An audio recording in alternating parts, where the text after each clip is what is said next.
Hello everybody, it's Anna here again today, and today we are at VALLE CRUCIS Abbey, which is in Llangollen here in North Wales.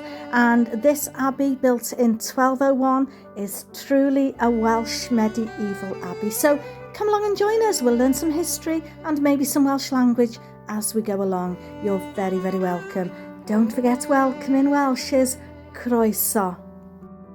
This abbey was truly Welsh from the moment it was founded in 1201 by Prince Madog Ap Gruffudd and the white monks of the Cistercian order, and its Latin name, Valley of the Cross, refers to the nearby 9th century Pillar of Eliseg, which we have a video of on our channel if you're interested in finding out the connection between the Pillar of Eliseg and this abbey here. But the Pillar of Eliseg basically was erected for the glory of a Welsh chieftain, and such homegrown sympathies might well explain the damage suffered during the wars of the English King Edward I, naughty King Edward I, and the uprising of our Welsh hero Llangollen. But it remains, this does, one of our very best preserved and most atmospheric medieval abbeys. This beautiful abbey wasn't simply a place of prayer. For 3 turbulent centuries it was a working community whose livelihood depended on a series of outlying farms known as granges, and life there was very different depending on whether you were a choir monk or a lay brother. And a monk spent his life in prayer and study, attending 8 separate services every day in the Abbey church, and when he wasn't praying he was copying manuscripts. Now the lay brothers rose at dawn, and unless it was a Sunday or a feast day, they went out to graft in the fields, and they ate in their own refectory and slept in their own dormitory, and they even worshipped in a different part of the church, separated from the choir monks by a screen. I thought that was really fascinating. I didn't think that they would ever be separated, so I found that really interesting. So this abbey is situated just outside Llangollen in Denbighshire in North Wales, and like I said before, VALLE CRUCIS means Valley of the Cross, so named for the 9th century cross Elisegs Pillar, like I said, which we do have a video of on our channel, which stands just a very short walk away from this abbey. Now, Elisegs Pillar is some 500 years older than the abbey, and once was topped by a wooden cross, and an inscription says the pillar was erected to Eliseg, who waged war against the Saxons in the middle of the 8th century, and Llangollen, Prince of Powys, raised the cross, Elisegs Pillar, in memory of his grandfather Eliseg, who, the pillar explains, annexed the inheritance of Powys from the powers of the English, and which he made into a swordland by fire. And the inscription on the pillar was translated in 1606. So that's interesting to maybe watch that video to tie it in with this if you're interested. Anyway, VALLE CRUCIS Abbey was founded for monks of the Cistercian order in the winter of 1201 by Madog Ap Gruffudd, ruler of this part of Wales, and it was the last of 14 Cistercian foundations to be built in Wales. Now, the Cistercians, or white monks as they were called, were the most popular of the monastic orders, and their monasteries were built in remote locations where the monks and the lay brothers combined a religious life with farming on outlying estates.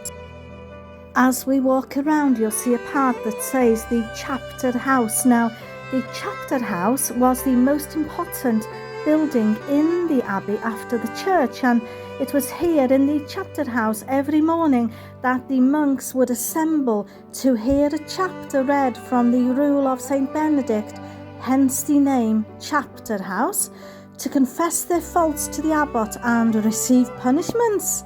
Wow!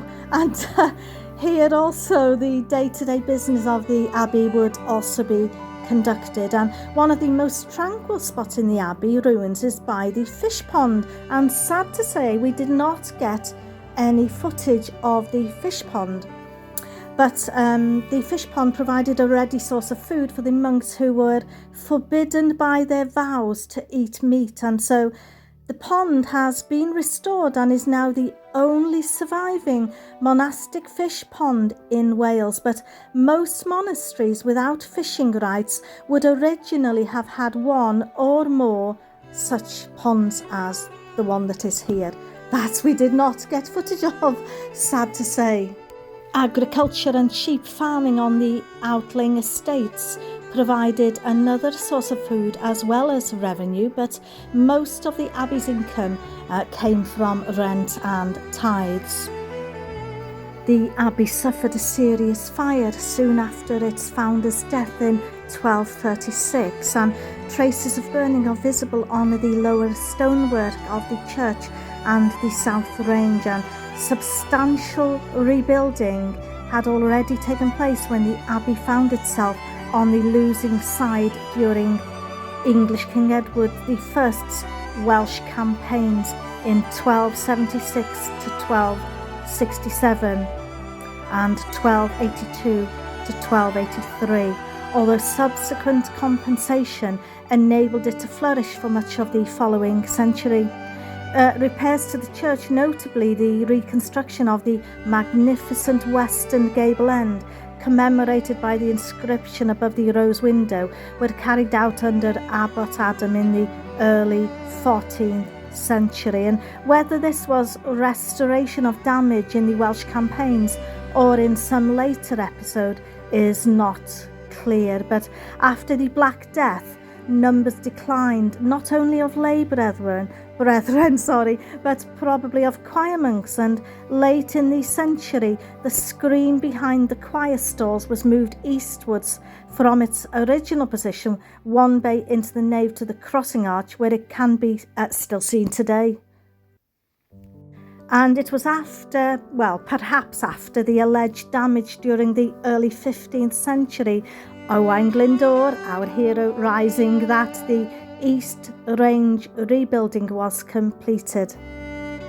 The wealth of the Abbey increased, and by the end of the century, poets praised the hospitality of its abbots, and about this time, part of the first floor East Range dormitory, together with an adjoining room, was actually made into a comfortable suite for the abbot, while the rest was converted into lodgings for the abbot's guests, and the few remaining monks may now have slept in the West Range in accommodation no longer required for lay brethren. And this prosperity was limited by comparison with many English abbeys, however, and VALLE CRUCIS sadly was dissolved in 1537 as one of the lesser houses, and after the dissolution the buildings rapidly fell into disrepair, and in the late 16th century the Eastern Range was converted into a house with a new roofline, although this roof had gone by the early 18th century, and many of the ruins were roofed again later in the century and then used as a farm. And excavations and clearance of the ruins were carried out in the mid to late 19th century. So this abbey that was founded by Madag ap Grefydd Maelor in 1201, when 12 monks took occupation of a temporary wooden church and domestic accommodation, immediately beginning construction of roughly faced rubble buildings.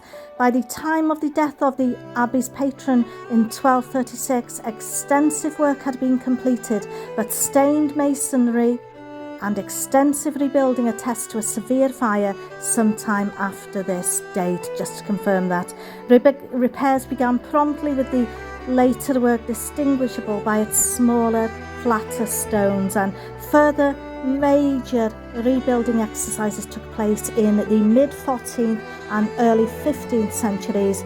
Following its dissolution in 1538, the East Range was adapted as a mansion and occupied until about 1654, It was then in use as a farmhouse from 1800 to 1850 before falling into decay. So that's some history of VALLE CRUCIS Abbey here in Llangollen in North Wales. So I think we'll leave it there for today, and we'll say ta-ta for now, and we'll see you on the next adventure, or the next Welsh lesson, or the next Welsh history lesson. Don't forget to keep practicing your Welsh, because practice makes perfect. Ta-ta for now. Nos da.